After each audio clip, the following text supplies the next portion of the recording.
நம்ம பொதுவாகவே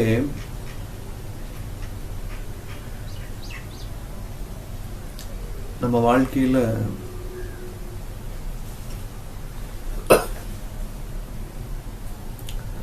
நம்ம நினைக்கிற விஷயங்கள்லாம் நடக்கிறதில்ல. கொஞ்சம் வேகமாக எதிர்பார்ப்போம் நம்மளோட விஷயங்கள் வேகமாக நடக்கணும் அப்படின்னு. நிறைய ஒரு நாளில் எடுத்துட்டிங்கன்னா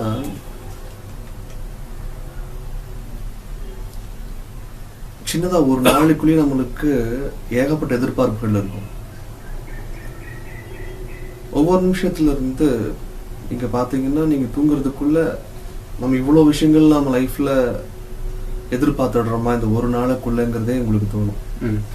இன்னைக்கு போனா அந்த ஆளை சந்திச்சிடணும், நம்ம விருப்பப்படுற உணவு சாப்பிட்றதுல இருந்து இது போனா அங்க இருக்குமா, அவரை பார்ப்போமா, அந்த சைடு நம்ம போனா இங்க டிராஃபிக் இருக்குமா, நம்ம போகும்போது கிரீன் சிக்னல் போட்டுருவாங்க, அந்த ரெட் சிக்னல் மாட்டிக்குமா, நிறைய. நான் உதாரணத்துக்கு தான் சொல்றேன். இந்த மாதிரி எதிர்பார்ப்புகள் ஒரு நாளைக்குள்ளேயே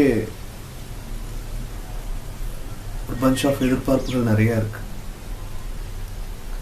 இது எல்லாம் வேகமா நம்மளுக்கு நம்மளோட வாழ்க்கையில் இம்ப்ளிமெண்ட் ஆகிறது இல்லை, இது நடக்கிறது இல்லை, நம்ம நினைச்ச மாதிரி இருக்கிறது இல்லை. ஏன்னா அது எல்லாமே மேல்மட்ட மனநிலையோட கோர்க்கப்பட்டிருக்கிறது. மேல்மட்ட மனநிலை அப்படிங்கிறது மனம் வேகமாக இயங்கக்கூடிய இடம். அந்த இடத்துல வேகமான ஒரு முடிவுகள், வேகமான ஒரு எதிர்பார்ப்புகள், இந்த வேகம் அங்க கூடி இருக்கிறதுனால விவேகம் அந்த இடத்துல தவறிடுது. விவேகம் எங்க இருக்கு அப்படின்னா பொறுமைக்குள்ள இணைக்கப்பட்டிருக்கு. அப்போ நம்ம ஆழ் மனதுக்குள்ள போய் ஆழமா இறங்கி எந்த விஷயத்த நீங்க முடிவு பண்ணணும், எந்த விஷயத்த நம்ம தினமும் எண்ணங்களா யோசிக்கணும், இப்படி ஆழ்மனதுக்குள்ள நீங்க போய் இவ்வளவு வேகமாக இவ்வளவு எதிர்பார்ப்புகளை நீங்க எடுத்துட்டு வர முடியாது. நான் அப்படியே சொன்ன மாதிரி மேல்மட்ட மனநிலை ஏகப்பட்ட எதிர்பார்ப்புகள் ஒரு நாளைக்குள்ள உங்களுக்கு இருக்கும். நீங்க ஆழ்மனதுக்குள்ள போயிட்டீங்கன்னாவே உங்களுக்கு இவ்வளவு எதிர்பார்ப்புகள் இருக்காது. குறைஞ்சபட்சமான எதிர்பார்ப்புகள், அந்த எதிர்பார்ப்புகளும் தெள்ள தெளிவான எதிர்பார்ப்புகளா ஏற்படும். அந்த எதிர்பார்ப்புகள் கன கச்சிதமா உங்க செயல்கிட்ட கொண்டு போய் சேர்க்கும். அப்போ உங்க வாழ்க்கையில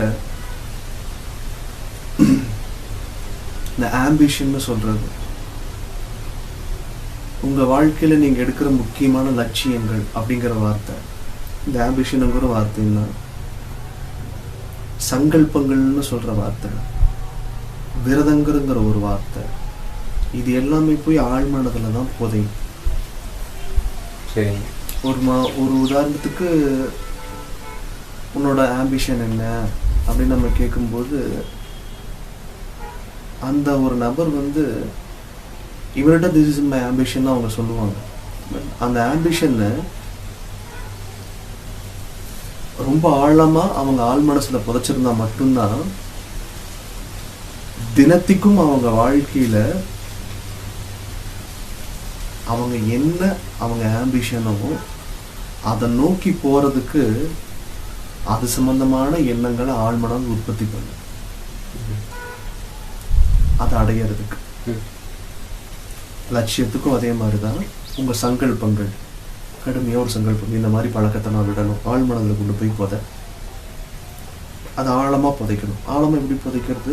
பொறுமை அப்படிங்கிற நிதானம், பொறுமை அப்படிங்கிற ஒரு பயணம் மட்டும்தான் உங்களை ஆழமா கொண்டு போய் ஆழ் மனசுக்கு கொண்டு போய் சேர்க்கும். அந்த இடத்துல போய் தான் நீங்க இந்த மாதிரி ஆம்பிஷன்ஸை சீட் பண்ணணும். உங்களோட லட்சியங்களாகட்டும், உங்களோட சங்கல்பங்கள், வைராகியம் எல்லாமே அங்கதான் நீங்க புதைக்கணும். அப்படி அதை புதைக்கும் போது தான் அதை நோக்கி உங்கள் லட்சியங்கள், உங்கள் சங்கல்பங்களை நோக்கி அது வேகமா அதுக்கு தகுந்த மாதிரி எண்ணங்களை உற்பத்தி பண்ணி உங்களை அதுக்கிட்ட கொண்டு போய் சேர்க்கும்.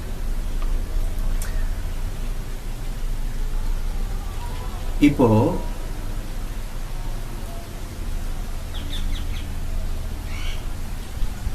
இதனால என்ன நடக்குது? நமக்கு ஆள் மனசுல கொண்டு போய் இந்த மாதிரி விஷயங்கள் நீங்க பதிக்கிறதுனால சரி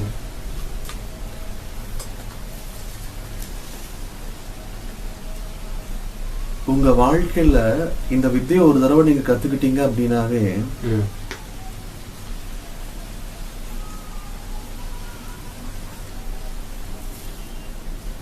நீங்க பெரும்பாலும் அந்த மேல்மட்ட மனநிலையில தான் எனக்கு அந்த வேகமா என் மனம் ஈங்கி கூடிட்டு ஈங்கிற இடத்துலதான்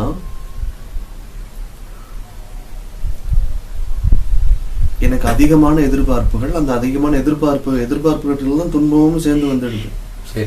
அதை கண்டுபிடிச்சிடுவீங்க. ஆனா அது கண்டுபிடிக்கிறதுக்கும் ஒரு பொறுமை தேவை. ஆழ்மனதுக்குள்ள அடிக்கடி நீங்க பயணம் பண்ணா மட்டும்தான். இப்ப நம்ம இந்த கிரியாவாகட்டும்,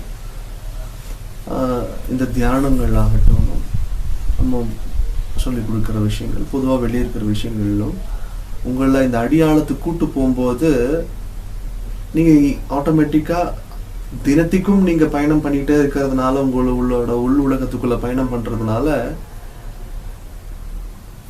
எனக்கு ஏன் இவ்வளவு எதிர்பார்ப்புகள், என் மனம் ஏன் இவ்வளவு வேகமா இயங்கிக்கிட்டு இருக்கு அப்படிங்கறது அது கண்டுபிடிச்சு, ஓ அப்போ நம்ம மேல்மட்ட மனநிலையில தான் நம்ம இவ்வளவு எதிர்பார்ப்புகள் இருக்கு, தேவையில்லாம நிறைய எண்ண விரயங்கள்லாம் என்ன எனர்ஜி நீங்க அதிகமா தொலைச்சிங்க, ஆற்றல் அதிகமா அங்க தொலைஞ்சிடுது.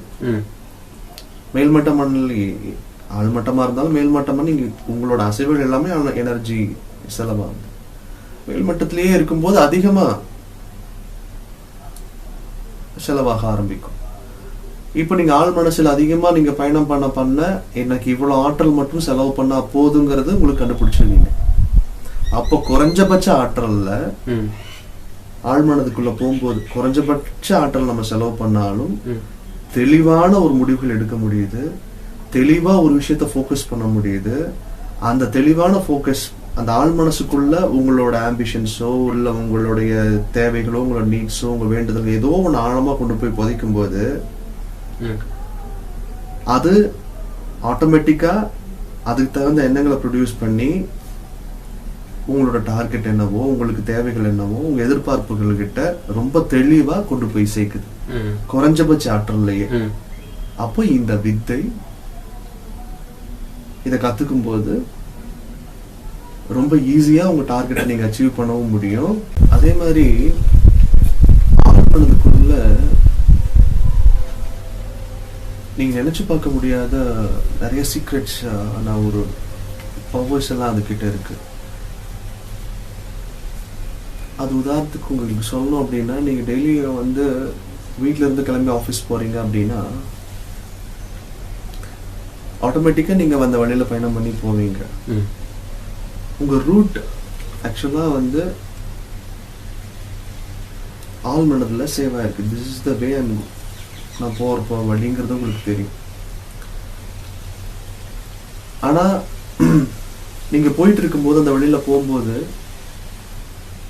எதை பத்தியுமே உங்களுக்கு நான் இந்த வழியில தான் போகணுங்கிற சிந்தனை தாண்டி உங்களோட தினசரி தேவைகள், உங்களுக்கு இருக்கிற பிரச்சனைகளை பத்தி நீங்க பேசிக்கா யோசிச்சுட்டு போவீங்க. இல்லை இன்னைக்கு என்ன செய்யணும், இல்லை ஒரு சந்தோஷமான நிகழ்வு ஏதோ ஒன்று நினச்சிக்கிட்டு நீங்க வண்டி எடுத்துட்டு ஒரு கார், பைக் சம்திங் எல்ஸ் நீங்க பயணத்தை வீட்டில இருந்து தொடங்கி ஆஃபீஸ் போற வரைக்கும் பலதரப்பட்ட எண்ணங்கள், பலதரப்பட்ட விஷயங்களை யோசிச்சுட்டு போவீங்க. பட் நீங்க அந்த இடத்த ரீச் பண்ணிடுறீங்க.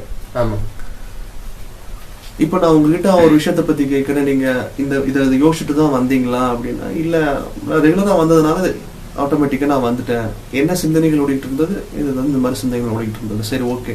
வர்ற வழியில உங்க ஃப்ரெண்ட் யாராவது வந்தாரு, கவனிச்சிங்களா, நான் இந்த மாதிரி ஒரு விஷயத்த கவனிச்சிங்களா, நான் ஏதாவது பர்டிகுலரா மீன் பண்ணி உங்ககிட்ட கேட்கறேன்னா, சாரி சார் நான் அதை கவனிக்கல, நான் அதை பார்க்கல, நான் வேற விஷயங்கள் யோசிச்சுட்டு வந்தேன், நான் அதனால பார்க்கலன்னு நீங்க இயல்பா சொல்லுவீங்க. இதுதான் சராசரி மனிதர்கள் கேட்டா நம்ம சொல்லக்கூடிய பதில். பட் நான் இந்த இடத்துல உங்ககிட்ட ஒரு விஷயத்த நான் இனியும் விரிவுபடுத்தி சொல்லணும் அப்படின்னா, நான் கேட்ட மாதிரி அந்த நிகழ்வை நீங்க வந்த வழியில இது பாத்தீங்களா, இந்த மாதிரி இப்படி இருந்துச்சா, இல்ல அந்த நபரை நீங்க பாத்தீங்களா அப்படின்னு நான் கேட்டதுக்கு நீங்க இல்லைன்னு சொன்னீங்க. ஆனா உண்மையாவே அதெல்லாம் உங்களுக்கு தெரியும். எப்படிங்க? நீங்க எந்த வழியில் நீங்க ரெகுலரா வந்துட்டு போறீங்களோ, நீங்க எங்கெங்க பயணம் பண்றீங்களோ, உங்க ஆள் மனம் சுத்தி நடக்கிற நிகழ்வுகளை அத்தனையுமே பதிவு பண்ணிக்கும்.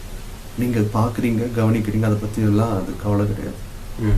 அதோட விஷன்ல அதோட ஃப்ரேம்குள்ள என்னென்ன இருக்கும் அத்தனையும் அதை அப்சர்வ் பண்ணிக்கும். விஷுவல்ஸ் அண்ட் சவுண்ட், இந்த ரெண்டையுமே அது பதிவு பண்ணியிருக்கும். நீங்க கவனிக்கல, நான் வந்து கேட்கும்போது இதெல்லாம் பாத்தீங்களா அப்படின்னு கேட்கும்போது கவனிச்சிங்களா, நான் கவனிக்கலன்னு சொல்றதுக்கான காரணம் அந்த ஆழ்மனதுக்குள்ள நீங்க போற அளவுக்கு உங்களுக்கு பொறுமை அந்த நிமிஷத்துல இல்லை. நீங்க உதாரணத்துக்கு சில விஷயங்கள் உங்க வாழ்க்கையில சம்பவங்கள் நடந்திருக்கும். நீங்க எங்கேயாவது போயிட்டு வந்துகிட்டு இருப்பீங்க, அவங்க சம்பவங்கள் ஏதோ நடந்திருக்கும் போது ஏதோ ஒரு விஷயம் வீட்டுல மிஸ் பண்ணி வச்சுட்டு வர்றீங்க, அது உங்களுக்கே தெரியல. கொஞ்ச நேரத்துல வந்து அதை யோசிச்சு பாக்குறீங்க, என்னென்ன பண்ணீங்கன்னு ரீகால் பண்ணும்போது, that means you making your self somewhat patient. உங்களை இன்னும் கொஞ்சம் பொறுமையாக்குறீங்க, கொஞ்சம் பிளசன்ட் ஆக்கி உங்களை ஆழமா கொண்டு போய் உள்ள சேர்க்கும் போது, எஸ் நான் ஃபேன் சுவிட்ச் நான் போட்டுட்டு வந்துட்டேன், வீட்டில் மறந்துட்டேன், லைட் சுவிட்ச் போட்டுட்டு வந்துட்டேன், நான் சாவி இங்கே தான் வச்சிருக்கேன். ஆனால் இதுக்கு ஒரு 15 மினிட்ஸ் பிஃபோர் நம்ம அதை பற்றி பேசும்போது கேட்கும்போது சரியா ஞாபகம் இல்லை, அதை பற்றி என்ன யோசனையே இல்லை. பட் உங்களை கொஞ்சம் பொறுமையாக்கி உங்களை நிதானமாக்கி நீங்கள் ஆழ்மனதுக்குள்ள பயணம் பண்ணும்போது உங்கள் நிகழ்வுகள் அங்கே சுற்றி இருந்த விஷயங்களை தெளிவாக உங்களால் கவனிக்க முடிஞ்சதை நீங்கள் உணர்ந்திருப்பீங்க. இது சாதாரணமாக உங்கள் வாழ்க்கையில் நடந்த விஷயங்களை போய் பார்த்தாவே தெரியும். பட் அந்த ஆழ்மனசை இனியும் ரொம்ப பியூட்டிஃபுல்லாக கிளியரா ரொம்ப தெளிவா நீங்க டியூன் பண்ணீங்க அப்படின்னா, இனியும் உங்களோட ஞாபகத்தன்மையாகட்டும், உங்க தெளிவு அதிகப்படும். அது உங்க வாழ்க்கையில ரொம்ப விஷயத்துல பிரயோஜனமா இருக்கும். அப்படியே சொன்ன மாதிரி உங்களுக்கு ஆற்றல்ல குறைஞ்சபட்சம் செலவு பண்ணியே உங்களோட டார்கெட் ஆகட்டும், உங்களோட நீட் ஆகட்டும், அது உங்க லைஃப்குள்ள கொண்டு வந்து ரொம்ப வேகமா செய்யக்கூடிய சக்தி ஆழ்மனசுக்கு இருக்கு.